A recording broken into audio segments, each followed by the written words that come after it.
Hello Pisces, Sun, Moon, Rising, and Venus signs. Kamusta kayo? Sana po ay nasa mabuti kayong kalagayan. Welcome back po sa Star Tarot at kung bago kayo dito, welcome din po kayo. Please subscribe, like, share my videos, and leave me a comment kung nakaresonate kayo.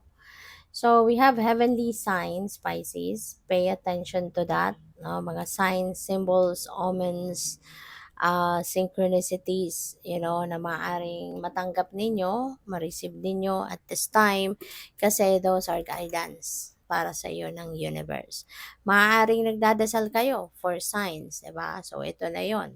Ang iba sa atin minsan humihingi ng specific sign, 'di ba? So be on the lookout for that kasi maaaring nandiyan na or maybe in the next few days, 'di ba? Ma-receive mo na kung ano man ang sign na hinihingi mo. So, yun, pay attention to those heavenly signs kasi pinapadalhan ka ng universe, ng gabay, no? Para na matulungan ka na manavigate mo yung mga sitwasyon mo sa buhay sa ngayon. We have new career, so you are changing career path, no? Sa ngayon, po pwedeng from being an employee, from working regular 9 to 5 job, maaaring magsiswitch ka into ano na, magbi-business ka na, mag-entrepreneur ka, magiging self-employed ka na. So po pwedeng ganon. No? Siguro napagod ka na. 'Di ba? Pupuwedeng nag-retire ka na sa trabaho mo, mag-early retirement or pupuwedeng nag-resign ang iba sa inyo rito and you are choosing to be self-employed. Volunteer, despite marami kang trabaho, marami kang ginagawa, no, you still have time, 'di ba, to volunteer for a volunteer work. So, ayan, matulungin ka din, no? Matulungin ka din. Masyado ka din na mabait talaga, malaki din ang inyong puso. Um, you are also spending time, 'di ba, para sa iba na kahit walang kapalit, no? Kasi nga mag-volunteer, walang bayad. So, good for you. So, by the way, maraming salamat for subscribing. And if you haven't subscribed yet, subscribe na kayo. And also, maraming salamat din for not skipping the ads. Malaking bagay po yun sa akin. And also, please click the join button sa baba ng video kung gusto po ninyo na mag-join kayo sa membership. Okay? Salamat po. So, tingnan natin kung ano pa ang ganap dito for Pisces. So, we have the world. Wow. So, this is a time for success, Pisces. Meron ditong mga tagumpay na makakamit kayo. So, good for you. Kasi ito yung mga bagay, no, na maaring project, trabaho, matagal na ninyo itong pinagkakaabalahan, matagal na ninyo itong ginagawa. Pero finally, 'di ba, matatapos mo na sa ngayon. Finally, you'd be able now to finish it up, 'di ba? Kaya you're on to the next. Siyempre, kapag may nagtatapos, may magsisimula. So ngayon, na natapos mo na yung trabahong 'yan, yung kung ano man ang task na 'yan na maaaring matagal na panahon mong trinabaho, so ngayon makakapagsimula ka na muli ng panibago. You're heading towards a new direction sa ngayon. So, good for you. Probably then may mga travel dito na gagawin si Pisces that could be related to study, expansion, business, ganyan. Or baka ang iba sa inyo magre-relocate na, no? Sa ibang parte ng Pilipinas or maybe outside the country. So, depende. So, we have two of winter. Ayan. So, may indecision.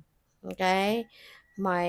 Baka may iniisip kayo na siguro kaya may signs kayong hinihingi kasi nalilito ka. You can't figure out yet kung ano yung gagawin mo na.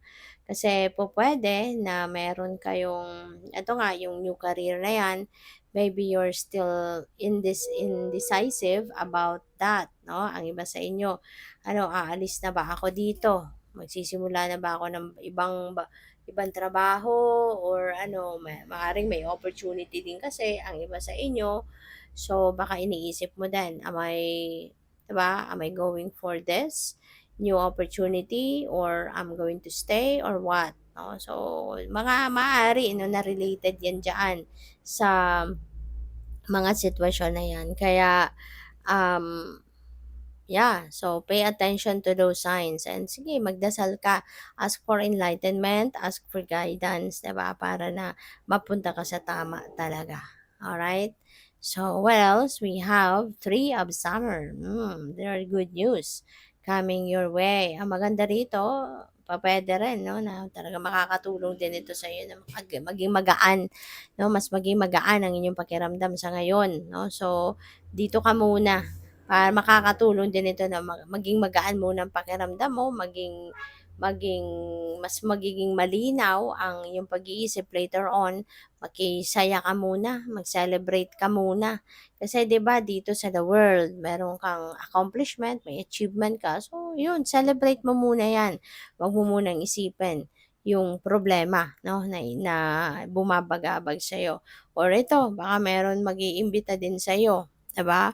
Pero mag-iimbita sa'yo sa mga okasyon, may mga social gatherings, go for it. Baka merong mag-iimbita sa'yo sa kasalan, may mga post-graduation party, baka merong manganganak, 'di ba? May imbitahan ka for gender reveal or may baby na bagong bagong panganak, mga ganyan. So, yun or baka may mga reunion, 'di ba? Mga kaibigan, kapamilya. So, have fun and enjoy ka muna para na magkaroon muna ng break ang isip mo at, para na kahit papaano makaluwag-luwag ka muna, 'di ba, ang isip at ang damdamin mo, maiba muna yung mga taong makikita mo, makaka-catch up ka muna with friends and other family members. So, doon ka muna, okay. So, we have Chariot. This is moving on energy. This is also about success. So, you know what? Talaga meron kang accomplishments, no? So, yeah, have fun and enjoy muna. I-savor mo muna yung tagumpay mo. 'Di ba? Wag mo munang isipin yung bagong career na papasukin mo or bagong negosyo na ipu-put up mo, or whatever is the next move na mga kino-consider mong gawin. So, ano ka muna, take a break from that, 'no? At, isipin focus ka muna doon sa pag, se-celebrate 'no, ng inyong mga success para na mas lalo kang maano, para mas lalo kang ma-inspire, mas lalo kang ma-motivate ng mga itong mga successes mo. So, have fun, mag-celebrate ka muna and i-savor mo muna yung sitwasyon of being ano, on the spotlight, 'di ba? Kasi marami din naman ditong humahanga sa'yo sa mga accomplishments mo. Kaya, enjoy mo muna 'yan, okay. Good luck. Thank you for watching Love and Light. Namaste.